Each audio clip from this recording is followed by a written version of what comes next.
के बारे में आज सबसे हम डिस्कस करेंगे। आज का पहला क्वेश्चन है, हाल ही में परोपकारी सूची 2024 में किसको तीसरी बार भारत के सबसे उदार परोपकारी व्यक्ति का खिताब मिला है? इसका सही जवाब है शिव नाडर को।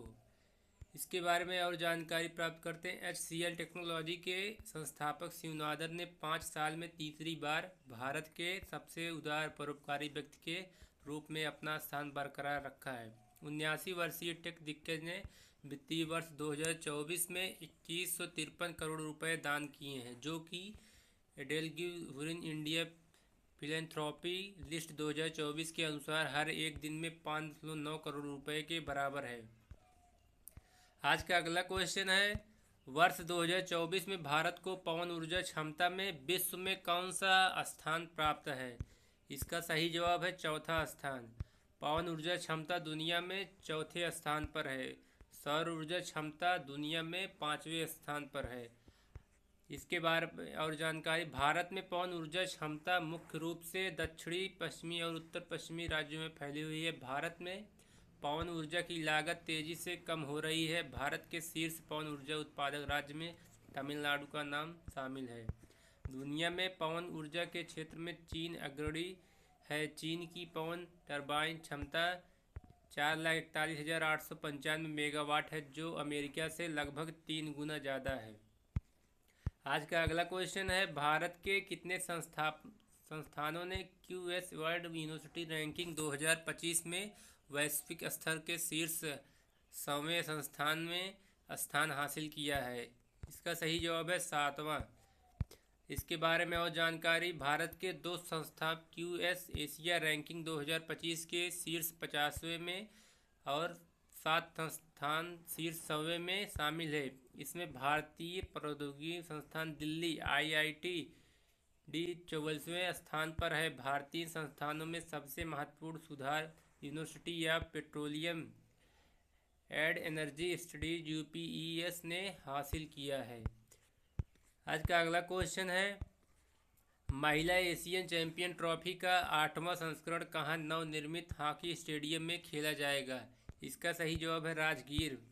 इसके बारे में और जानकारी प्राप्त करते हैं। महिला हॉकी एशियाई चैंपियन ट्रॉफी का 8वां संस्करण 11 नवंबर को नवनिर्मित राजगीर हॉकी स्टेडियम में शुरू होगा। महिला हॉकी चैंपियन ट्रॉफी 2024 में 6 टीमों खिताब के लिए प्रतिस्पर्धा करेंगी।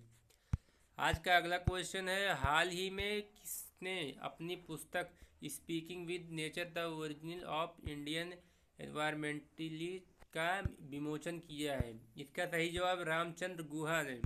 इनके बारे में और बता दें, रामचंद्र गुहा ने अपनी किताब speaking with nature the origin of India environmentalism का विमोचन किया है। यह किताब हार्पर कॉलिंस इंडिया ने प्रकाशित की है। रामचंद्र गुहा ने इस किताब में पर्यावरणवाद के अलग अलग पहलुओं पर चर्चा की है। उन्होंने उन लोगों का भी जिक्र किया जिन्होंने प्रकृति को अलग अलग नज़रिए से देखा, जिसमें भारत के पहले हिंदू पर्यावरणविद भी शामिल है। रामचंद्र गुहा की कुछ और किताबें, the unquiet woods, India after Gandhi, Mahatma Gandhi की 2 खंड की जीवनी। आज का अगला क्वेश्चन है, हाल ही में किस देश को 55वें अंतर्राष्ट्रीय फिल्म महोत्सव में फोकस का देश नामित किया गया है? इसका सही जवाब है ऑस्ट्रेलिया को। इसके बारे में और बता दें, ऑस्ट्रेलिया को 55वें भारतीय अंतर्राष्ट्रीय फिल्म महोत्सव IFFI में फोकस का देश नामित किया गया है। यह महोत्सव 20 से 28 नवंबर 2024 तक गोवा में आयोजित किया जाएगा। इस महोत्सव में ऑस्ट्रेलिया की 7 फिल्में दिखाई जाएंगी। इसमें नाटक, वृत्तचित्र, थिएटर और कॉमेडी जैसी कई विधाएं की फिल्में शामिल हैं। इस महोत्सव में ऑस्ट्रेलिया के साथ जुड़े कई कार्यक्रम भी होंगे। इनमें स्क्रीन ऑस्ट्रेलिया, राज्य स्क्रीन आयोगों और आस फिल्म जैसे संगठनों का प्रतिनिधित्व होगा। आज का अगला क्वेश्चन है, निम्नलिखित में से किसके जयंती के उपलक्ष्य में राष्ट्रीय शिक्षा दिवस मनाया जाता है? इसका सही जवाब मौलाना अब्दुल कलाम आज़ाद। इनके बारे में और बता दें, स्वतंत्र भारत के पहले शिक्षा मंत्री मौलाना अबुल कलाम आज़ाद की जयंती के उपलक्ष्य में हर साल 11 नवंबर को राष्ट्रीय शिक्षा दिवस मनाया जाता है। मौलाना अबुल कलाम आज़ाद के बारे में कुछ और ख़ास बातें। वे एक स्वतंत्र सेनानी और शिक्षाविद थे। उन्हें आधुनिक शिक्षा पद्धति का जनक माना जाता है। शिक्षा के क्षेत्र में उन्होंने योगदान के लिए उन्हें साल 1992 में मरणोपरांत भारत रत्न से सम्मानित किया गया था। भारत सरकार ने सितंबर 2008 में 11 नवंबर को राष्ट्रीय शिक्षा दिवस घोषित किया था। आज का अगला क्वेश्चन है, रोहिणी नैयर पुरस्कार भारत में किस क्षेत्र में अहम योगदान देने वाला लोगों को सम्मानित करने के लिए दिया जाता है? इसका सही जवाब है ग्रामीण विकास है। इसके बारे में और बता दें, रोहिणी नैयर पुरस्कार भारत में ग्रामीण विकास में अहम योगदान देने वाले लोगों को सम्मानित करने के लिए दिया जाता है। यह पुरस्कार प्रसिद्ध अर्थशास्त्री और प्रशासक रोहिणी नैयर की याद में दिया जाता है। रोहिणी नैयर ने 1987 से 2005 तक भारत के योजना आयोग में ग्रामीण विकास से जुड़े काम किए थे। उन्होंने गरीबी और सामाजिक उत्थान के लिए नए तरीके खोजने की वकालत की थी। रोहिणी नैयर पुरस्कार से जुड़ी कुछ खास बातें। इस पुरस्कार की स्थापना रोहिणी नैयर की याद में Nayyar foundation for social and economic purpose ने की थी। यह पुरस्कार साल 2021 में पहली बार दिया गया था। आज का अगला क्वेश्चन है, हाल ही में किस राज्य ने मुफ्त रसोई गैस सिलेंडर वितरण योजना दीपक 2 का शुभारंभ किया है? इसका सही जवाब है आंध्र प्रदेश। इसके बारे में और बता दें, आंध्र प्रदेश के मुख्यमंत्री एन चंद्रबाबू नायडू ने शुक्रवार को श्रीकाकुलम जिले के ईदुपुरम गांव में मुफ्त रसोई गैस सिलेंडर वितरण योजना दीपक 2 का शुभारंभ किया। नागरिक आपूर्ति मंत्री एन मनोहर, केंद्रीय विमान मंत्री के राम मोहन नायडू और अन्य के साथ मुख्यमंत्री ने यहां एक महिला लाभार्थी के घर पर योजना का शुभारंभ किया। आज का अगला क्वेश्चन है, दक्षिणी अफ्रीका का जनवरी 2025 से भारत और किस देश के पर्यटकों के लिए 90 दिन की वीज़ा छूट प्रदान करेगा? इसका सही जवाब है चीन। इसके बारे में और बता दें, मालदीव में प्रवेश की आवश्यकताएं। भारतीय नागरिकों को मालदीव वीज़ा के लिए आवेदन करने की कोई ज़रूरत नहीं है। आपको मालदीव में 90 दिनों तक रहने की अनुमति होगी।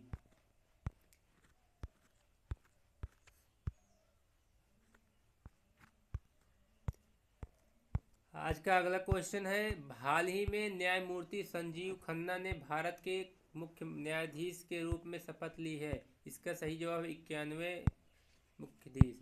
इसके बारे में और बता दें, न्यायमूर्ति संजीव खन्ना के शपथ ग्रहण समारोह में शामिल हुआ। उन्होंने भारत के सर्वोच्च न्यायालय के मुख्य न्यायाधीश के रूप में शपथ ली है। अगला क्वेश्चन है, हाल ही में किस तारीख को विश्व टीकाकरण दिवस मनाया गया है? इसका सही जवाब 11 नवंबर को। इसके बारे में और बता दें, विश्व टीकाकरण दिवस 10 नवंबर को मनाया जाता है। यह विश्व दिन पूरी दुनिया में टीकाकरण के महत्व को प्रचारित करने और इसे बढ़ावा देने के लिए समर्पित है। इस दिन विभिन्न कार्यक्रमों और अभियान के माध्यम से लोगों को टीकाकरण के फायदे बताए जाते हैं। यह दिन वैश्विक स्वास्थ्य सुधार के उद्देश्य से मनाया जाता है। आज का अगला क्वेश्चन है, केंद्रीय रसायन एवं उर्वरक मंत्री ने भारत के चिकित्सा उपकरण उद्योग को मजबूत करने के लिए कितने करोड़ रुपए की योजना शुरू की है? इसका सही जवाब है 500 करोड़ रुपए।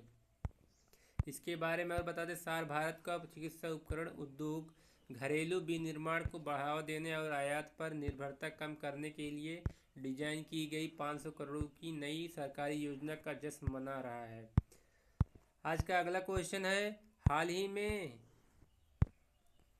किस शहर के 3 वर्षीय अनीश सरकार FIDE द्वारा रैंक पाने वाले दुनिया के सबसे कम उम्र के शतरंज खिलाड़ी बन गए हैं? इसका सही जवाब है कोलकाता। इसके बारे में बता दें, आप एक भारतीय प्रतिभाशाली खिलाड़ी अनीश सरकार अंतर्राष्ट्रीय शतरंज महासंघ द्वारा रैंक पाने वाले दुनिया के सबसे कम उम्र के शतरंज खिलाड़ी बन गए हैं और यह सब 3 साल की कम उम्र में। इंडियन एक्सप्रेस ने पहले बताया था कि कोलकाता में रहने वाले सरकार को मार्च में धनुका धुनसेरी दिव्येश बरुआ शतरंज अकादमी में दाखिला मिला था। आज का आखिरी क्वेश्चन है, हाल ही में प्रख्यात लोक गायिका शारदा सिन्हा का निधन हो गया। वह किस राज्य से संबंधित थी? इसका सही जवाब है बिहार राज्य। इनके बारे में और कुछ जानकारी देंगे। बिहार की फेमस लोक गायिका शारदा सिन्हा का निधन हो गया। बीते दिनों उनकी तबीयत बिगड़ने की खबर आई थी, जिसके बाद उनको वेंटिलेटर पर रखा गया था। आज का हमारा क्वेश्चन यहीं पर समाप्त हुआ। आज का सुविचार है, विश्वास एक ऐसी मित्र की भांति होता है जिसके समर्थन से आप सारे संसार को जीत सकते हैं। इसलिए हमें जीवन में हमेशा विश्वास को बनाए रखिए। धन्यवाद।